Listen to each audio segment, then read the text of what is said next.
Per l'ospedalizzazione complessivamente un 12 volte in più per il non vaccinato, che può arrivare fino a 40 volte per la mortalità quando abbiamo un'età molto avanzata. Quindi sono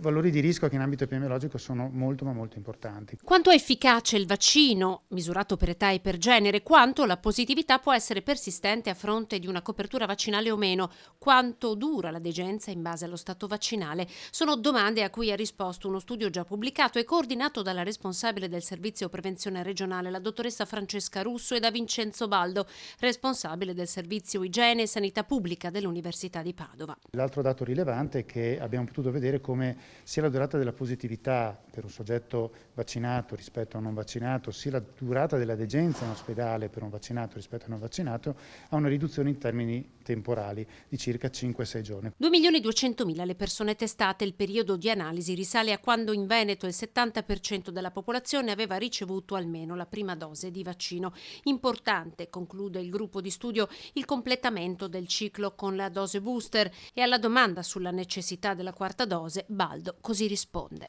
Saranno i dati a dirci quello che dovremmo fare, aspettiamo i dati anche da Israele che hanno iniziato con la quarta dose, però è insostenibile dal punto di vista ovviamente di sanità pubblica poter gestire un numero di dosi così elevate ogni 4 mesi sarebbe veramente impossibile.